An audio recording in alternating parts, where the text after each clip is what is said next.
Sunday, April 29, 1945, was a day that would be forever etched into history, occurring just 1 week before the official end of World War II in Europe.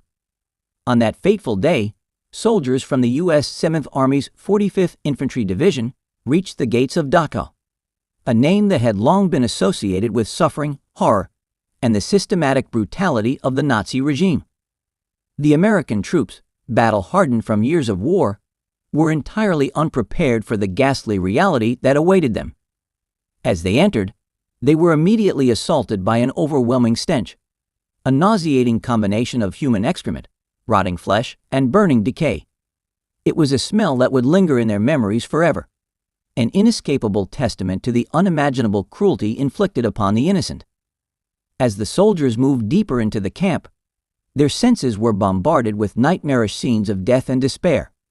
Piles of emaciated corpses lay stacked upon one another, their skeletal frames barely recognizable as human. Some had died of starvation, their bodies shrunken and frail, while others bore the marks of execution, bullet wounds, bruises from beatings, or the sickening discoloration left by poison. The sight was too much for many of the liberators, who broke down in tears, overcome with grief and rage.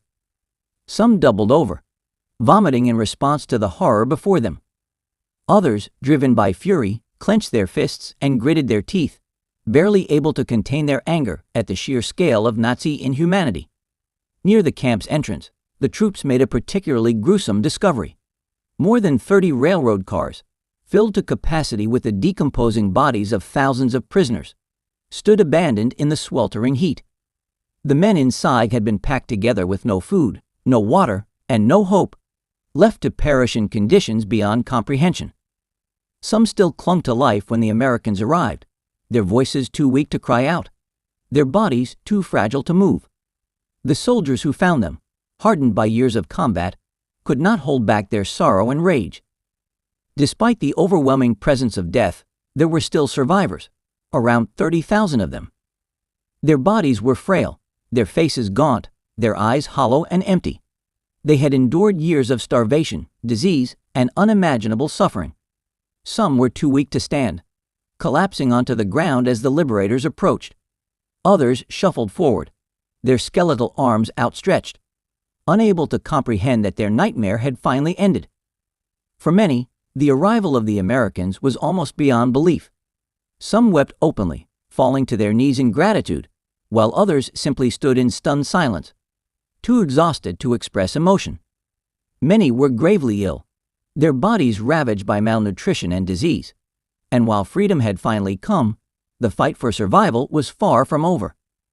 In the weeks and months that followed, thousands of these survivors would succumb to typhus, dysentery, and the lingering effects of starvation, their bodies too weak to recover. As the American troops took in the full scale of the horror, their emotions turned from shock to fury. The SS guards who had once ruled over Dachau with iron fists now found themselves at the mercy of their captives and their liberators. Word quickly spread through the camp that the Americans had arrived, and prisoners who had spent years under the boots of their tormentors suddenly found themselves free to act. Many took immediate vengeance, attacking the remaining SS guards with whatever strength they had left. Some were beaten to death, while others were shot on sight.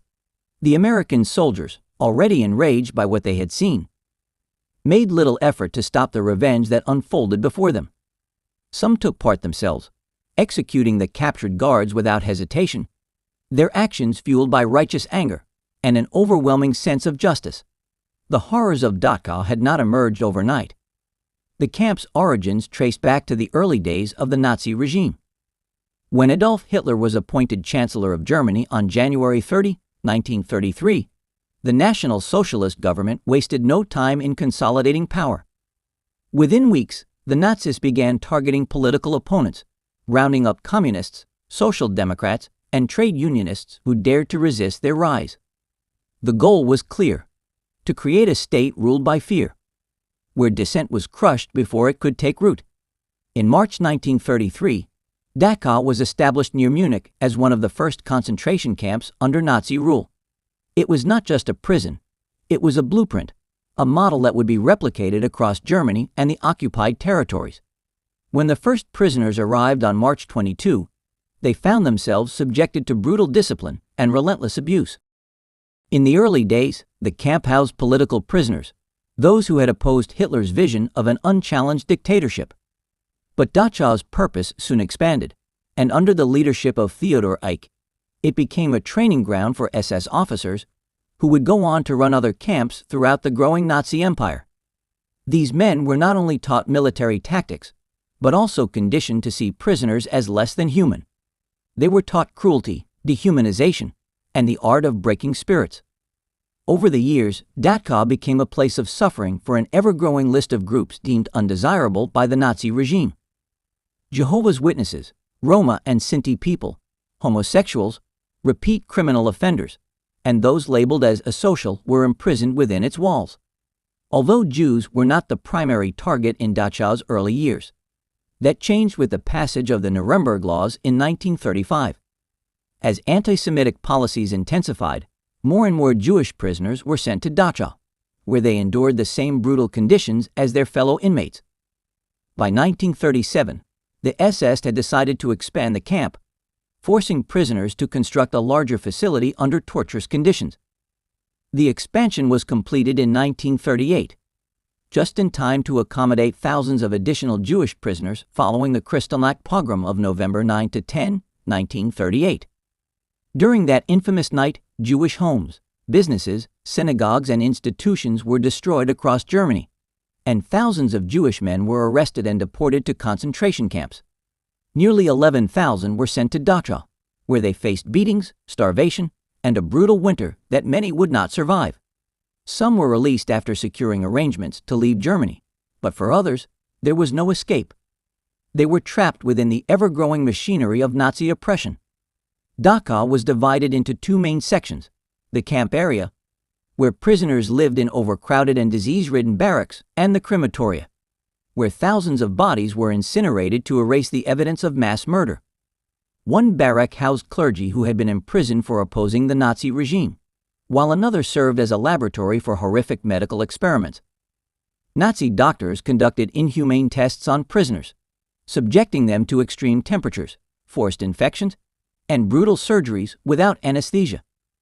Many victims did not survive these so-called experiments, and those who did were often left permanently disabled. For years, Dachau had been a place of death, suffering, and despair. But on April 29, 1945, its reign of terror came to an end. The liberators of the U.S. 7th Army bore witness to its horrors and ensured that the world would never forget the crimes committed within its walls. For the survivors, freedom had come at an unimaginable cost. For the soldiers, the sights of Dachau would be forever burned into their memories. And for the world, the horrors of that day served as a reminder of the depths of human cruelty and the importance of never allowing history to repeat itself. The camp administration operated from the gatehouse at the main entrance, overseeing every aspect of daily life within its walls. Inside, a network of support buildings sustained the camp's operations, including a kitchen, laundry, showers, and workshops. The bunker, a prison block, served as a site of extreme punishment and isolation, where rebellious prisoners were subjected to even harsher conditions than those endured by the general population. Within the courtyard between the prison and the central kitchen, summary executions took place, further cementing the ever-present terror that governed life in the camp. Surrounding the entire compound was an electrified barbed wire fence, a deep trench, and a high wall punctuated by 7 guard towers, ensuring that escape was nearly impossible. With the outbreak of World War II on September 1, 1939, the already appalling conditions inside the camp deteriorated even further. Overcrowding worsened as thousands of prisoners from occupied countries were transported to Dachau. The influx of inmates led to a drastic reduction in food rations, forcing prisoners to survive on starvation diets. They labored relentlessly under inhumane conditions, performing backbreaking tasks with little rest. Hygiene facilities were insufficient, leading to rampant disease outbreaks. The death rate soared as malnutrition, exhaustion, and illness claimed countless lives. The camp, which had initially been designed to house political prisoners, expanded to include a vast array of detainees: Jews, resistance fighters, clergy, Roma and Sinti people, homosexuals, and anyone the Nazi regime deemed undesirable. In 1942, the SS constructed a crematorium area adjacent to the main camp. This expansion included an older crematorium as well as a newly built facility containing a gas chamber. However, no credible evidence suggests that mass executions took place in the gas chamber at Dachau. Instead, prisoners deemed unfit for labor were selected for transport to the Hartheim killing center in Austria, where they were murdered in gas chambers. Over 2,500 prisoners from Dachau perished in this manner. Within the camp, executions continued in other forms. Mass shootings were carried out, first in the courtyard of the bunker and later at an SS shooting range. Soviet prisoners of war were among the primary victims, with at least 4,000 of them being executed after Germany's invasion of the Soviet Union in 1941. In addition to the physical torment endured by inmates, many became subjects of horrifying medical experiments. Beginning in 1942, German physicians and scientists conducted brutal tests under the guise of medical research. High-altitude experiments sought to determine how much oxygen a human body could endure at extreme elevations, often resulting in agonizing deaths. Other experiments involved freezing prisoners in ice-cold water to study hypothermia and the effects of extreme cold. Many were subjected to malaria and tuberculosis infections to test treatments for these diseases. These experiments caused unbearable suffering, leaving many prisoners with permanent disabilities or resulting in their deaths. The experiments, which were justified as necessary for military and aviation research, revealed the utter disregard for human life within the Nazi medical establishment. Forced labor was a core function of the camp, with prisoners required to contribute to its daily operations. They worked in construction, gravel pits, and agriculture under brutal conditions. As the war progressed, the Nazi war machine became increasingly dependent on forced labor from concentration camp prisoners. In the summer and fall of 1944, Dachau's role in the war effort expanded dramatically. Approximately 140 subcamps were established across southern Bavaria, where prisoners worked in arms factories producing weapons and munitions. The grueling conditions, combined with malnutrition and relentless abuse, resulted in many deaths. Prisoners were pushed beyond their physical limits, treated as nothing more than expendable labor. As the Allied forces advanced into Germany, the Nazis sought to prevent the liberation of concentration camp prisoners by evacuating them from frontline camps. Dachau quickly became a hub for these evacuations, leading to extreme overcrowding. More than 30,000 prisoners were crammed into a space designed for far fewer.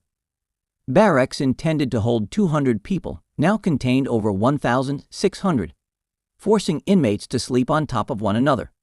The influx of starving and disease-ridden prisoners led to a catastrophic typhus epidemic, killing up to 200 people per day. The sheer scale of suffering during the final months of the war was immense.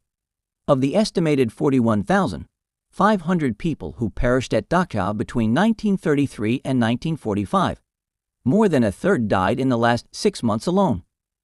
In late April 1945, as Allied forces closed in, the SS initiated a frantic evacuation of prisoners. Over 25,000 inmates were forced onto foot marches toward the Austrian border in what became known as the Death Marches. Weakened by years of malnutrition and abuse, many prisoners collapsed along the way. Those who could no longer keep up were executed on the spot. Others perished from starvation, exposure, and sheer exhaustion. The march was a final act of cruelty, a desperate attempt by the Nazis to erase the evidence of their crimes. The horrors of Dachau were fully exposed on April 29, 1945, when the U.S. 7th Army's 45th Infantry Division arrived at the camp. The liberating soldiers were met with scenes of indescribable horror: thousands of dead prisoners, their skeletal bodies stacked in railroad cars, and tens of thousands of survivors barely clinging to life. The liberators, many of whom had seen combat throughout Europe, were left shaken by the scale of the suffering before them. The sight of emaciated survivors and the overwhelming stench of death filled them with fury. As the soldiers secured the camp, they encountered SS personnel attempting to flee or disguise themselves among the prisoners. The rage of both the American troops and the freed prisoners quickly turned into retribution, with some SS guards being summarily executed. In the days and weeks following the liberation, medical personnel and humanitarian organizations arrived to provide aid to the survivors. Despite these efforts, many former prisoners were too weak to recover. Thousands succumbed to disease and malnutrition even after the camp was liberated. The memory of Dachau and its atrocities became a powerful symbol of the inhumanity of the Nazi regime. It stood as one of the first major concentration camps established by the Nazis and remained operational until the very last days of the war. The suffering endured by those imprisoned there and the horrors witnessed by the liberators served as a stark reminder of the depths of human cruelty and the resilience of those who survived. The final days of the war brought unimaginable suffering to those trapped inside Dachau. As chaos spread across Germany and the Third Reich collapsed, conditions in the camp deteriorated beyond anything seen before. Starvation, disease, and executions claimed the lives of thousands in the final weeks before the camp's liberation. Piles of unburied bodies lay scattered throughout the camp, evidence of a system that had broken down under its own brutality. The SS, aware that defeat was imminent, sought to erase the evidence of their crimes. They burned as many bodies as they could, but the sheer number of corpses made it impossible to destroy them all. The camp, once a meticulously controlled place of horror, had devolved into a nightmare of death and decay. On April 29, 1945, units of the 45th Infantry Division of the United States Army arrived at the gates of Dachau. For years, the world had heard rumors of Nazi concentration camps, but nothing could have prepared the soldiers for what they were about to witness. The moment was one of liberation, but also one of horror and rage. Before the Americans arrived, the camp's commandant, Martin Weiss, had abandoned his post, fleeing in a last attempt to escape justice. Some SS guards, either unaware of how close the Allies were or unwilling to surrender, remained behind. As the American troops approached, guards in the gate tower opened fire, launching a final, desperate attack. The response from the U.S. soldiers was swift and overwhelming. They returned fire, cutting down the remaining guards. Within moments, resistance ended, and the camp was secured. What the American soldiers found inside Dachau would haunt them for the rest of their lives. Before even setting foot in the camp, the smell of death hit them, thick, suffocating, and unforgettable. As they advanced, the source of the stench became horrifyingly clear. Lined up along the railway tracks, they discovered more than 30 boxcars, each one overflowing with decomposing bodies. These were the prisoners who had been transported from other camps in the final days of the war, locked inside without food or water, left to die in agony. Their skeletal remains, twisted in pain, told the story of their suffering. Inside the camp, the horror deepened. The ground was littered with bodies, some left where they had collapsed from exhaustion, starvation, or disease. In some places, corpses had been stacked like firewood, piled high by the Nazis who had run out of time to destroy the evidence. Survivors, barely recognizable as human, stared at the soldiers with hollow eyes, their bodies reduced to little more than skin and bone. Some prisoners wept, collapsing in relief. Others were too weak to react at all. For years, they had endured the worst cruelty imaginable, and now, at last, they were free. For the American soldiers, the sight of Dachau's horrors ignited emotions that no battlefield had ever brought forth. They had fought in deadly combat, witnessed their comrades fall in battle, and endured the hardships of war. But this was something beyond war. This was pure, systematic evil. Some soldiers broke down in tears, overwhelmed by the sheer scale of suffering. Others were gripped by an uncontrollable fury. They had seen death, but never this. The Nazis had done more than kill their victims. They had dehumanized them, stripped them of dignity, tortured them beyond comprehension. As the soldiers moved deeper into the camp, they found SS guards who had surrendered, their hands raised in surrender. Some had tried to flee, discarding their uniforms in a desperate attempt to blend in. But the prisoners knew their captors well, and when they recognized them, there was no mercy. The rage that had been building for years exploded. The prisoners, once powerless, now had the chance for revenge. They attacked the guards with whatever they could find: fists, sticks, shovels. Some were beaten to death on the spot. Others were dragged away and lynched. One prisoner, who had lost his entire family to the Nazis, stomped on the face of an SS officer until there was nothing left. There were no trials, no deliberations, only raw, unfiltered justice. Elsewhere in the camp, American soldiers took their own form of retribution. A group of captured SS officers emerged from the woods, waving a white flag of surrender. They were led into one of the railway boxcars filled with bodies, forced to stand among the corpses of the prisoners they had murdered.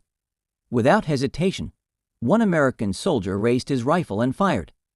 The first SS officer fell. The others screamed, but their cries were silenced as more gunshots rang out. Moments later, their bodies lay among those of their victims. In another part of the camp, more SS guards were rounded up and taken to the coal yard near the guard tower. The tension in the air was thick, charged with a fury that had been held back for too long. The command came swiftly, let them have it. Gunfire erupted. Rifles, pistols, and machine guns tore through the guards, cutting them down where they stood. Some tried to run, but there was nowhere to go. Within seconds, the massacre was over.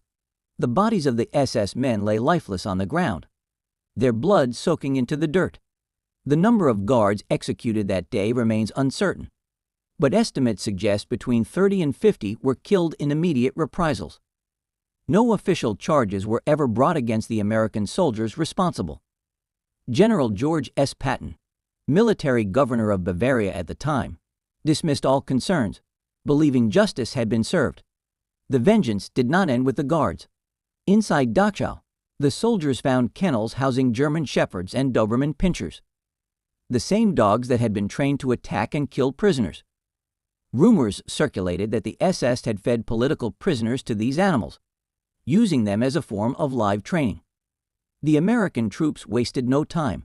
They shot the dogs on sight, ensuring they would never be used as tools of terror again. As news of the camp's liberation spread, the American forces took another step to ensure that no one could claim ignorance. The citizens of the nearby town of Dachau were rounded up and forced into the camp. They were made to walk through the rows of rotting corpses, to see the stacks of emaciated bodies, to confront the horrifying truth that had existed just beyond their town.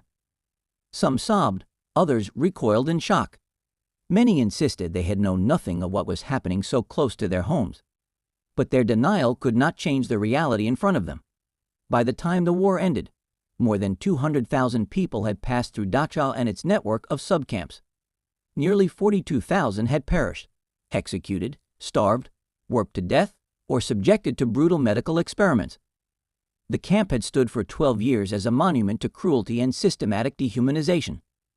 When the Americans arrived, they not only liberated the prisoners, but also exposed the full extent of the horrors that had been committed there. For those who survived, liberation was both a moment of relief and a haunting reminder of all they had lost.